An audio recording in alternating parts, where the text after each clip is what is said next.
Hi అండి. ఈ రోజుల్లో కష్టం చేసే వాళ్ళకి విలువే ఉండదు. గవర్నమెంట్, ప్రభుత్వం, ఎన్నికలు, ఎలక్షన్లు వచ్చి బాగుపడి వాళ్ళు బాగుపడతారు వాళ్ళే కానీ కష్టం చేసుకునే వాళ్ళు అసలు కనపడరు, వాళ్ళకెళ్ళి చూడరు. చూడండి, ఒక పాపం ఒక అమ్మాయిని మీకు చూపిస్తా. ఈ చేతులు ఎలా బొక్కలు పడ్డాయో ఒకసారి చెప్పమ్మా. చెప్పు. యాసిడ్లో కలుపుకుంటే గట్టి చెప్పు. యాసిడ్లో కలుపుతుంటే ముంచి తీస్తుంటే బొక్కలు పడి. ఏ ఊరు మీది? కాపుగండి.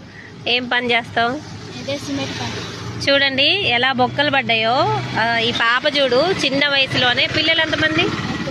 ఇద్దరు. అమ్మాయిలా అబ్బాయిలా? అమ్మాయిలు అబ్బాయిలు. ఈ చిన్న వయసులోనే పెళ్లి చేసుకొని చేతులు బొక్కలు పడేలా చూడండి. ఇది క్యారేజీ, అన్నం క్యారేజీ. ఇది ఇలా కట్టుకొని పొద్దున్నే పోయి ఇలాంటి వాళ్ళని గవర్నమెంట్ ఏమన్నా గుర్తుపడుతుందండి? పేదవాళ్ళకి ఏమన్నా సహాయం చేస్తుందా? చేతులు బొక్కలు పడి ఓట్లేసి వాళ్ళని గెలిపించిన ఈ చేతులు చూసారా ఎలా పాపం? చేతులు చూసారా? గవర్నమెంట్ ఏమన్నా ఆదుకుంటుందా వీళ్ళని? ప్రభుత్వం ఏమన్నా ఆదుకుంటుందా?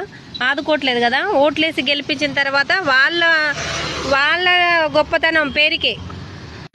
చూసారండి, పేదవాళ్ళకైతే ఏ మాత్రం బాగుపడట్లేదు గవర్నమెంట్. కానీ ఇలాంటి వాళ్ళకి సహాయం చేయమని దయచేసి ముఖ్యమంత్రి గారిని అడుగుతున్నాను, రేవంత్ రెడ్డి గారిని.